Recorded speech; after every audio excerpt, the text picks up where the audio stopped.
So a lot of people are probably wondering what's the big deal with Red Green Law coming back in the EB03 meta, or EB04, I guess, if you're focusing on the Japan meta. But Red Green Law has been seeing some play here in the West before EB03, and it's been seeing a lot of play comparatively to what an OP01 deck probably should be getting in Asia. And the reasoning because of that is because Red Green Law is an incredibly consistent deck that can have used the new 5-cost X Drake, and of course everyone's best friend 8-cost Eustace Captain Kidd. The reason Eustace Captain Kidd has suddenly become a big threat again, even with its very poor 8k stat line, is that a lot of yellow decks and blue-yellow decks have been very popular.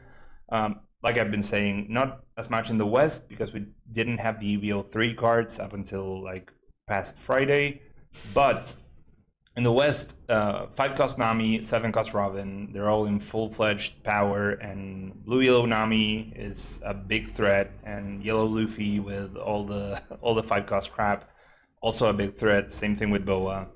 So this card essentially is a big fuck you to every single one of those decks. Traditionally, blue decks dealt with 8-cost Kid by red rocking it, but as we'll see, because of the new X-Drake, that is not an option for blue decks anymore. And traditionally as well, the way yellow decks deal with 8-cost Kid is essentially by quitting the game, I guess. Yellow has never had a good solve for 8-cost Kid. Maybe Rygo when it was around, but even then you had the tools as green to play around it. But as it turns out, because of 5-cost X-Drake, right now, if your deck cannot go way tall over Kid or reduce its power, the card is pretty much unkillable. And Red Green Law is the best deck at abusing Kid and 5-cost X-Drake. The reason that Red Green Law is so good at that is mostly because the Supernova package, because of the new Luffy, has become even more consistent than before, and mainly because these leaders' abilities just cracked. As I will explain a bit of the cards, something I don't typically do, but I think it's important for this video. 5-cost X-Drake reads, on your opponent's turn, if a Supernova would be removed from the field by your opponent's effect, you may give your leader minus 2k power instead. Obviously, synergizes amazingly with Kid because they will be swinging into Kid anyways.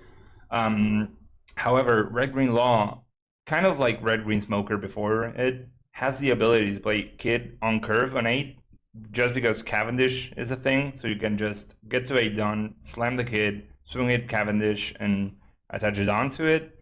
That is pretty perfect. And additionally, you can, if you have more done, let's say they manage to deal with your Cavendish for whatever reason. If you just slam Kid and you have 2 done open, you can just use leader ability, drop Bonnie on board, and Bonnie will fix a done up for you, so you can abuse Kid's effect as well. But mostly, this deck is essentially getting carried by 8-cost Kid and 5-cost X-Drake, and you're just abusing these 2 cards into the matchups where they're good. Obviously, X-Drake is good into every single matchup, but Kid for the yellow decks, and Drake is essentially the only way you're going to be able to play around Emu if you're playing a red deck. This is one of the very, very, very pushed 5-drops that we got in OP14 that essentially read if your opponent has Mars, they can just stick it up their butt. So yeah, it's essentially vulnerable to St. Marcus Mars on curve, and you are obviously with Law able to stack a bunch of these. Now, I will preliminary say a couple things before we get into the games that we'll be playing, but this is the list that we're running. I'm running a 3-3 split between Bonnie and Law. Bonnie is a lot better late game because you don't need an empty spot on board. Like if you have your board filled with useful shit, you just bounce your searcher back and play Bonnie. You don't need to bounce something else to get the draw, as in Law, but essentially these are pretty much, for most intents and purposes, the same card. They're like a blocker that can swing, that refuels your life, that cantrips for a card. Obviously Bonnie better late game, but Law is better early because you can use them without having to well, mostly without having to have 8 Dawn on board, sorry, to trigger Bonnie's effect. But he also searches for you, like you just bounce one of your Luffy's or Peronas or Kid Killers, and you search again, and he allows you to find your missing maybe Cavendish, maybe X-Ray, maybe Kid, if that's what you're looking for in the matchup. Then we're running, as 2Ks, we're running Apu, Otama, and 2 Zoro. Apu is pretty much the best Supernova 2K counter, so you want to max out on him. He's a 1 cost, so you can just drop him freely if you're very rigged in the early game, which is, it happens. This deck is very consistent, but its biggest weakness is if you don't find any searchers early, which is hard because you're running 16, but it can happen. Apu and Otama sort of fill in as extra low drops.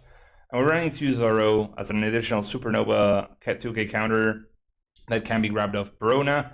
Zoro also serves as a blocker late game. Let's say you ran out of Laws and Bonnies, you can just drop Zoro to defend your kid, and that's always very useful. Additionally, like I said, searchable by Perona. It's good to have Perona be able to find a 2K counter because it's nice for your searchers to not miss in this deck, but additionally, it's good for Perona to be able to find a 2K. It makes her a little bit more flexible if you have to bounce her or play her in like a desperate scenario or something like that. And then for a final 2K, not searchable, but Otama is just very powerful in this deck. It's a red 1-drop, which you want to run because as you see, we're running only 3 red drops. You never want to bounce X-Ray if possible. Sometimes you have to, but you ideally don't. So you essentially have to either find your Luffy, or Otama is sort of like a good makeshift solution, but she's also good at killing shit. A lot of cards are very sticky and hard to remove. You're going to be facing Mihawks, Purple Doflamingos, decks that it's hard to swing into, and you have no other way to remove their crap if it's not swinging into it. And Otama really helps with that, especially when in conjunction with 5-cost Law and your leader ability, obviously. Then the core of the deck, you want to max out on the searchers. I've seen people cut a couple Kid Killers. I would really advise against it. Kid Killer might not be a good card, but it's definitely a serviceable card. And additionally, it's the only searcher that you can find of Perona. And Kid Killer, you find her of Perona, and then Kid Killer can find your Luffy. And Luffy is the key to unlocking like the entire deck.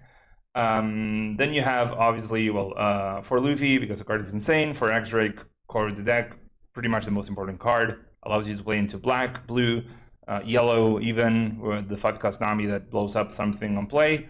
And then we're running for Cavendish, the other card that would max out on.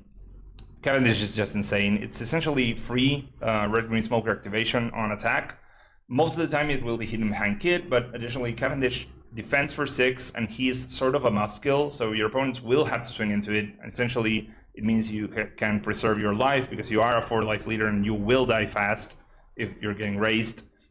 And then we're running some techie things. These are mostly preference, except for the 2 kids.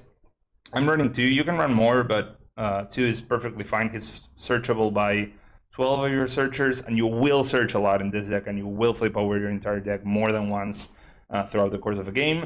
We're running 2 Trafalgar Law from the ST2. He just allows you to push for a game. He's insane. He's very good. Allows you to play around the green freeze cards that are very hard to play around in this deck, especially because you have a terrible matchup into Mihawk. He's just very good, and he allows you to finish off Emu, which in my opinion is the most important thing. Also, he has counter, he's a Perona hit, he's a Supernova hit, you will find him. I think at 2, he's more than fine, justifies his spot. Then we're running 2 Deadman Game. This card is just nuts. You can find it of Perona, and additionally, and more importantly than ever before, allows you to win against Emu in like the final turn in the game. You just Deadman's Game both his blockers away, and you try and push with like a huge double swing with an X-Ray using your 5-cost Law. If you don't do that, you will not beat Emu. Also not a favorable matchup, obviously, but we'll discuss it more if we face an Emu today. And then we're running a 2-2 split of red events in Roundtable and Time for the Counterattack. This Time for the Counterattack is the worst copy of Radical Beam that I've ever played, but it is a Supernova card, which means you can find it, unlike Radical Beam, which you are not able to find.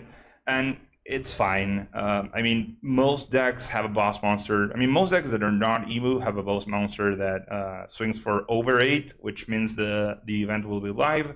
Also, if you have a kid on board, this event defends kid. That's fine. You can always just pitch it to Bonnie if you don't really have a safe way to use it.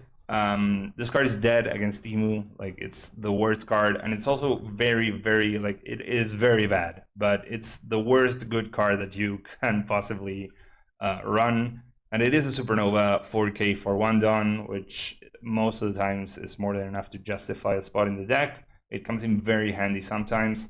And finally, we have 2 Roundtable.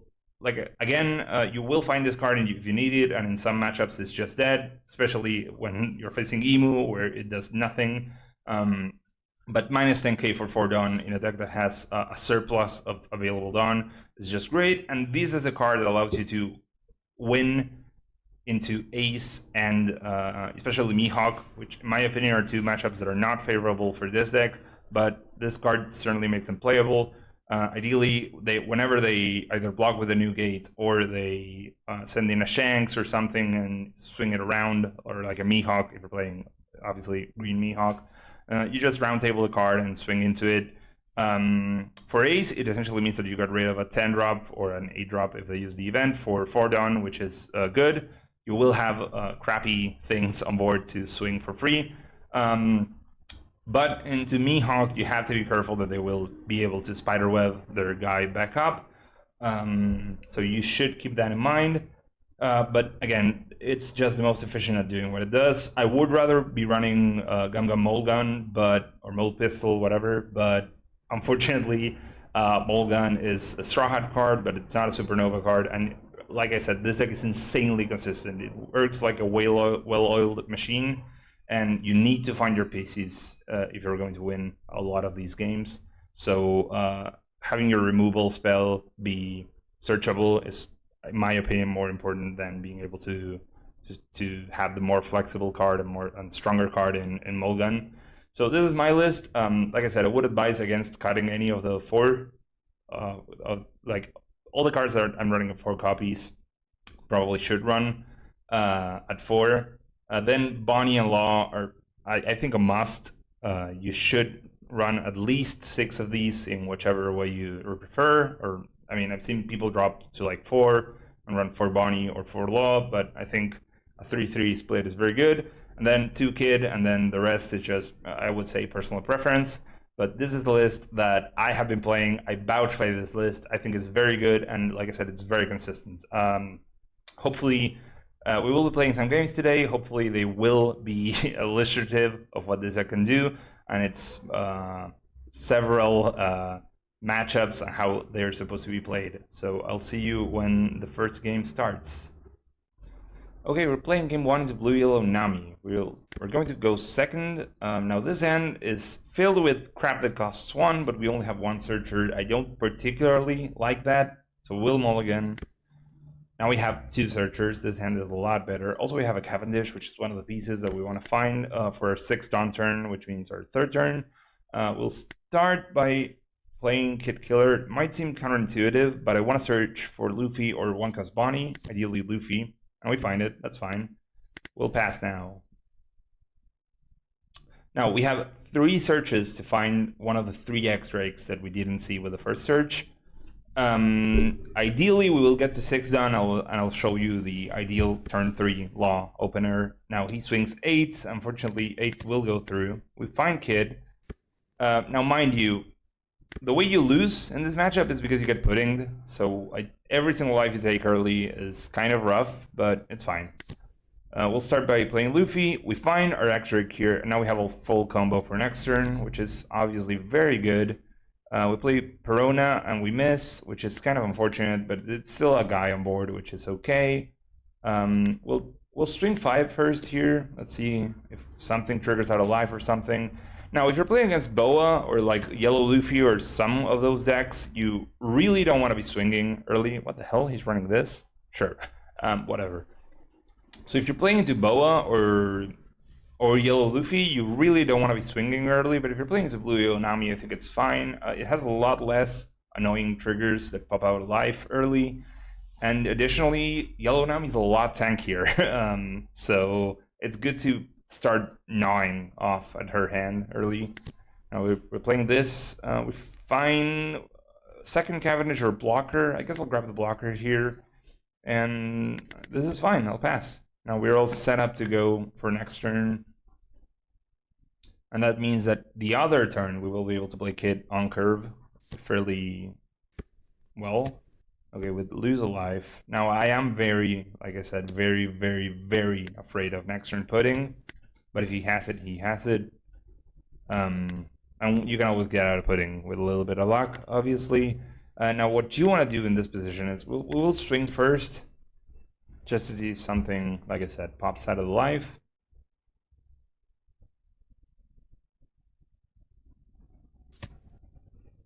Okay, that's fine. Now, we will do Cavendish, and then leader ability, bounce a green card.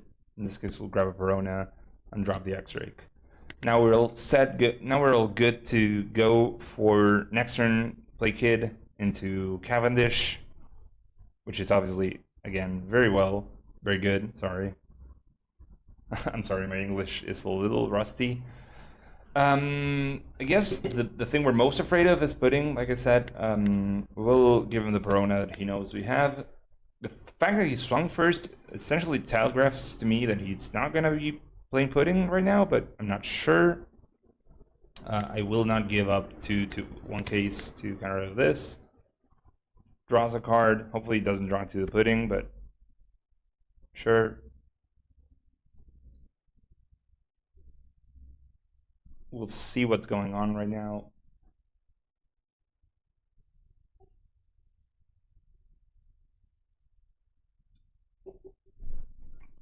Now, if he has pudding, we don't instantly lose. We are saved by... Okay, he doesn't pudding. Now we're playing the game. Great. So, don't want to kill this Nami ever. Pretty much ever. So we will just do the thing first, I guess. Slam this over Verona. Swing 6 with Cavendish first, just in case we trigger like wow, what's the name of the card? God, my mind just went blank. Just in case we trigger something annoying like this Nami. Because remember, X-Rake protects only on your opponent's turn, so if we trigger that Nami, then our Cavendish dies and we lose the game because we don't have Dawn to put on Kid. So I don't know why he did that. He thought he could use leader ability, I guess. It doesn't have a Dawn up, so he can't, obviously. Anyways, we'll just swing here. Great, this is fine. We'll swing 7. Now we'll just Bonnie. Now this is the good thing about Bonnie, is you just do this, and Bonnie sets up a Dawn up for you anyways, so you can just Kid very relax. You can do a very chill Kid here. And we'll set up the Luffy beforehand because we want to start playing greens from this point onwards. I guess letting Kid Killer live just to be able to suicide him would have been fine as well. It probably would have been better, so I kind of immediately regretted that, but I think we're fine here. It's sort of an okay position. Again, we're just scared of pudding at this point. Nami doesn't really run anything that can deal with Kid here. So yeah, we're scared of pudding, and I guess that's it. Zoro, okay. I mean, I guess that card is cool. I see the vision. Okay, Hiyori. That's fine. Triggers his leader ability, so I guess that's good. Now, as you can see, Nami has a lot of card advantage. It's a very, very resilient deck. I think I don't particularly like playing it or playing against it, but it is what it is. Okay, choose to trash the Sanji. I guess that's fine. It's not like Sanji is going to do him any good at this point. Okay. Okay, if he swings for 8, we'll just counter to this. Now, for any of you that have played Red Green Smoker, which I'm assuming is a lot of the people who watch my content, this position probably rings very familiar to a lot of you. Hiding behind Kid. And yeah, I mean, Fortress Kid, it's a good strategy. I'm actually glad it's rotating out, but sure. Now, mind you, Robin has an on-KO effect, which is very new and it's very annoying, and it's kind of crazy. So if you kill her, you will take 1 life of damage, and if you don't have a life, you will lose the game. So if we're going to kill this Robin, which I think we want, we have to kill her this turn. So I guess I'll just start by killing Zordo, which is kind of like a free kill, I guess. We'll do this.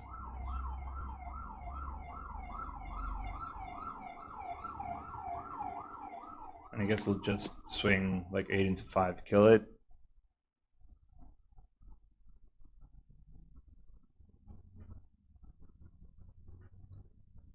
Now this is one of those positions where Bonnie is better than Law. Because if you... Oh, Slave Arrow. Okay, just to save the Zoro, what? Okay, that's interesting, I guess. I never thought he would have done that, but sure, that's fine. I'll try and kill the Robin, I guess. Burn 2 cards off of his hand. Now, if we can't, we're just going to swing face at this point. And I think what we're going to do with our Dawn is we'll leader ability, grab the Luffy, play the Law, then the Law will bounce the Bonnie back to our hand, and we'll just hard play the Bonnie where the Luffy is right now. Okay, sure. Now we have to swing with Bonnie first, though. So I guess we'll just swing. Let's give him a 7 tap to life.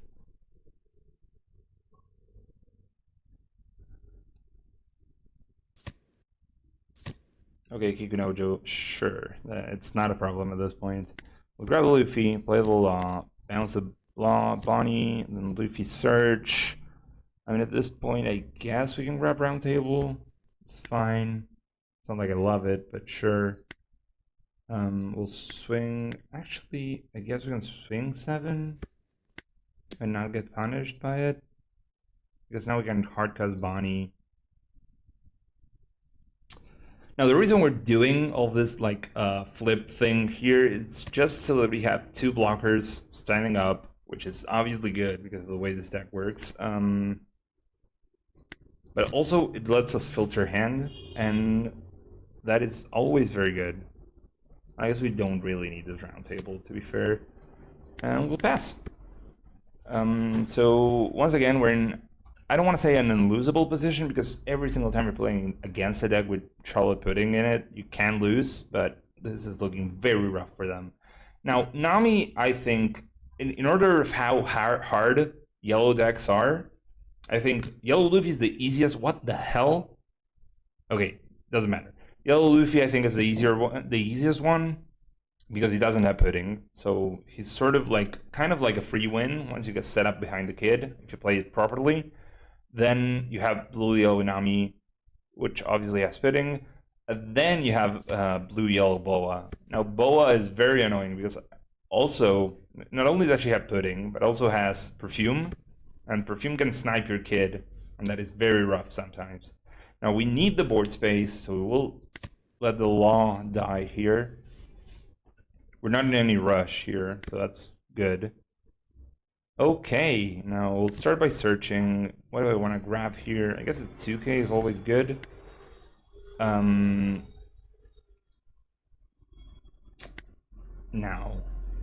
okay, this is kind of interesting.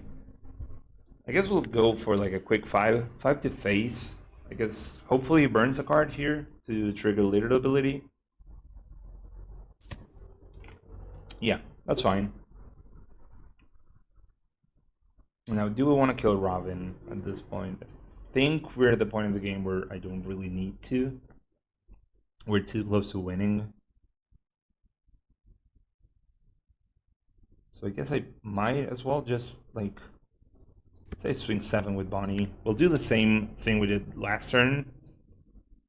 Bounce the Bonnie, then play the law, bounce the Bonnie back up. Now I tossed the round table because I really didn't see him playing 10-drop it or Newgate. I guess it's a fine card in the deck.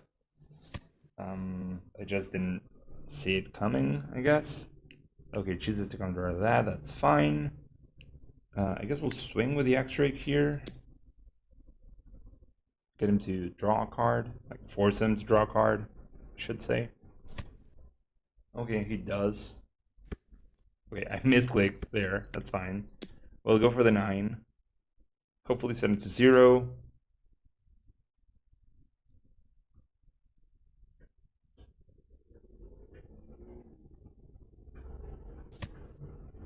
Okay, we do. That's fine.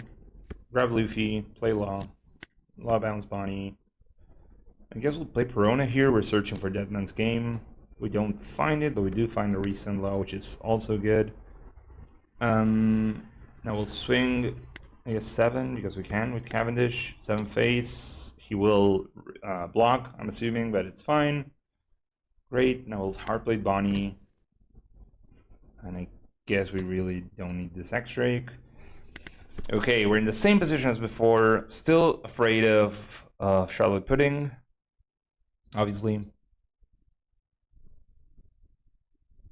But you know, it is kind of a trade-off. You're playing Red-Green Law, and the only way you're losing against these decks is if you get cheesed by Charlotte Pudding. Cheese, I guess, is not the word if it's the proper strategy to play against Red-Green Law, but still, my point, I guess, still stands. Goes for the 10 here. I guess we can counter out of this just to have better. Okay, chooses to concede. That's fine. Sure, that was game 1. Hope you enjoyed it and it was useful for you.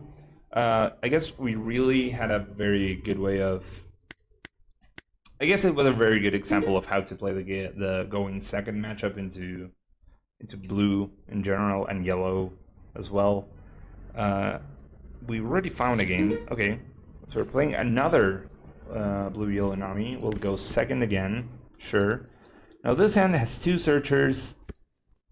Bonnie is good, don't get me wrong. It's a fine searcher. It's just not exactly what we want to see, because we really don't want to have him being able to swing into Bonnie. But from what I gather, I don't think Nami plays any small things. So I guess we can keep. The Bonnie will tank out a swing, and that is fine. I'm kind of happy with that anyways. Okay, he has the event. He looked for Gecko Moria. Okay, we're playing the zombie variant of blue-yellow Nami. And that is fine. Okay, we find the X-Rake. Very good. We'll play this Bonnie and pass. Now, if I don't find another 1-drop, I will use Bonnie. If I find another 1-drop, then I'm not sure. Let's say we find like an Apu or something. I'm probably just. Okay, now if we find an Apu, now we're definitely playing it. I'm probably just not using Bonnie to swing. Now we will block this, not because I want to, but because I don't want him drawing a card. It is important to deny draws whenever it's kind of free against Nami. Now we need another card. We need to end the turn with at least 4 1-drops, so we will search. Okay, we find another Bonnie, which I guess at this point is fine. And here, we find the kid. I really want to grab him so bad.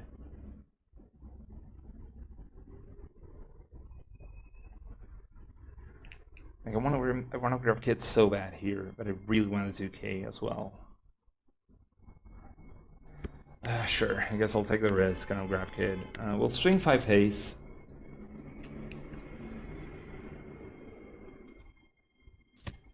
Okay, it chooses to counter. That is interesting. I think, can we keep Otama? I guess I'll play Otama because this helps us if we draw. Let's say he kills one of the bunnies. If we top deck another 1-drop, then we will be able to double 5-drop anyways. If we play the Otama. If we don't, then obviously not, but it's fine.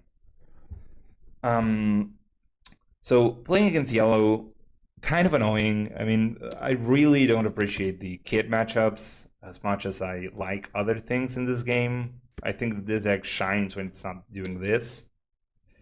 Ah, God, this is so sad. I mean, I guess we'll just let it go. It's fine. We will play a very slow game this time around, but it is fine. We can live with that. We did see the Otama. Okay. I get punished for not believing.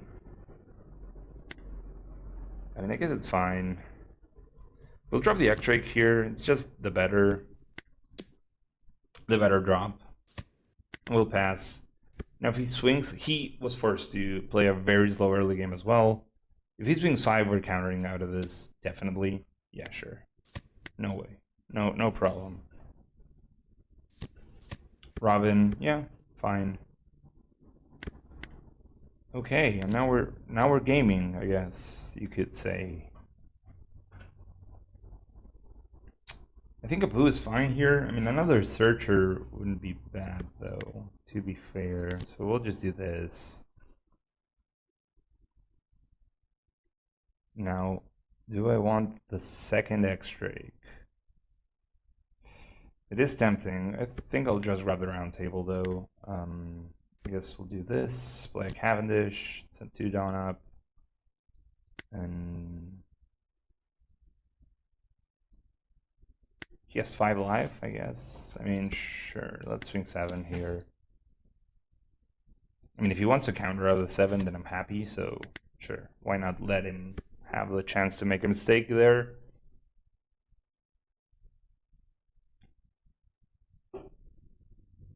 Now, we had a slow start, but he had a slow start as well. Plays Gecko Moria. Okay, Verona, annoying, obviously, but not the end of the world. We are going to play Kid next turn, so I will just take every single life I can here. He's already revealed that he's not playing Pudding this turn, so sure. Always play your cards after attacking if you're not gonna use the Dawn, because like I said, if he was able to play Pudding there, then I probably would have countered out of the 6 swing just for fear of being puddinged. But right now, I mean, this is kind of like a freebie, I guess. So we'll try something out here. Hopefully he lets the Robin die so we have another life in hand, which would be amazing. Okay, great. Fantastic. Now we'll play the Kid over the Perona. 6 with Cavendish. We know the Cavendish is not dying because we know what the card is in life. Okay, chooses to go to 7. That is fine. And now we can use leader ability. Fortunately, we don't have anything cool to do with that. So we will drop Luffy here. Now we find Law. Perfect. Now grab Luffy, play the Law, grab the Kid Killer. I think just play Luffy again.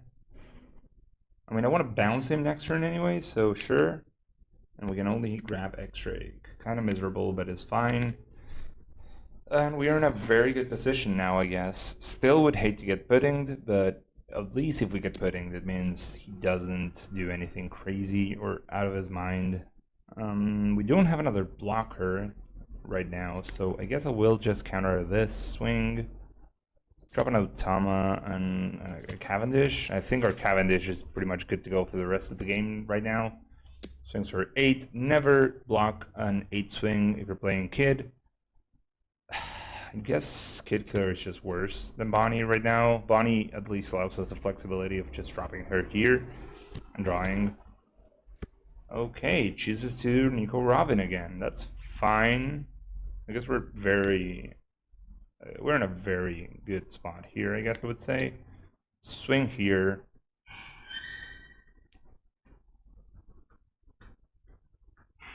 I guess we're in one of those positions where you can just second kid. I wouldn't recommend it, but I can do it. So 9 to 7. I think he should let this go at this point. It will defend the same as his leader, and we will swing hard into it, mind you.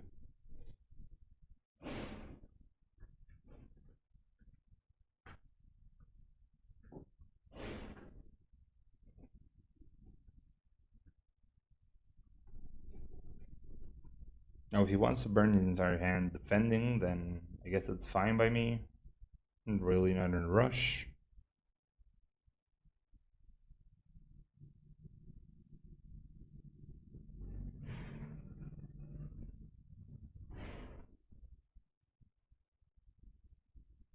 Okay, he's taking his time here.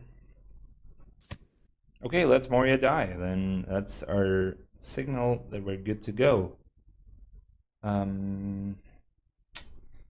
we can do something here. It's kind of interesting. I guess the obvious thing, if we want to get value here, is we just use leader ability, grab a Luffy, play Bonnie, search with her, and then just go hard at face, which wouldn't be bad.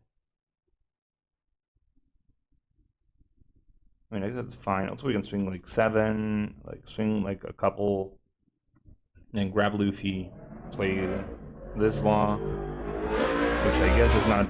Sorry for the car noise. I don't know if you can listen to that, but I live really near street.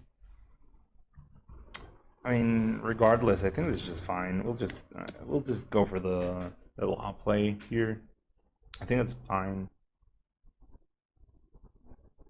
That's good enough, I would say. So let's say I take 3 life here or something. I mean, we're going to have to go through a couple turns before we can kill this Nami. Like, the amount of card advantage that this deck manages to accrue throughout an entire game is crazy. Mostly courtesy of this Robin, which is insane. Okay. I think we're good to bounce Luffy and do this. Sure. Now let's swing 7.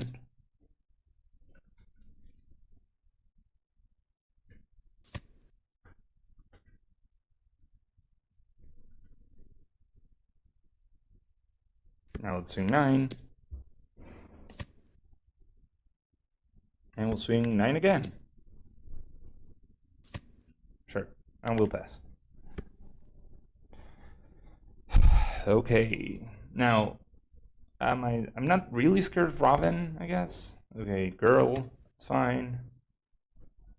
Draw 1, trash 1. I thought this card wasn't really making the cut anymore, but maybe I was wrong. Okay, choose to go for the 10 here. I think we'll block. We have 2 searchers, so I'm confident I can find another blocker. And even if that fails, we have the event and kid. Hopefully he gets baited to swing like everything with leader here. That's the dream, I guess I would say.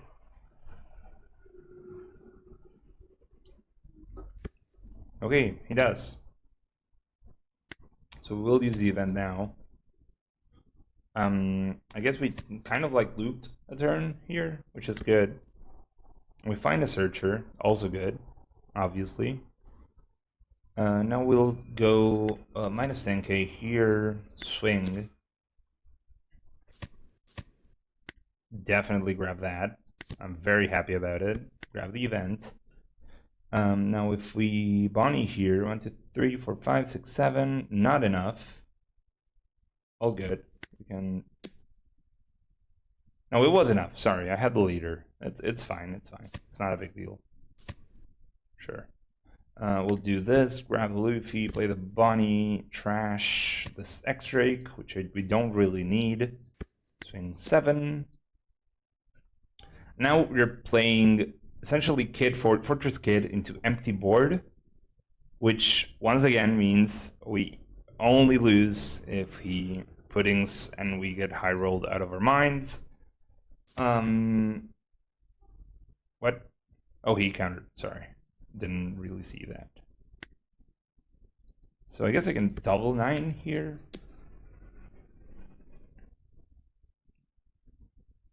So we'll sure go for the swing, I guess. And if he checks a trigger or something, we can use kid ability. If we're very desperate to find something, sure. Now we swing 9. And he will eventually die, hopefully. Let's pray, I guess.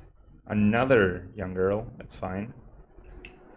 So as you can see, the X-Ray Kid combo is very oppressive. Like, just the fact that you can hide behind Kid and you're immune to removal, essentially, like, literally with no downside, I guess you would say. It's just great, I guess.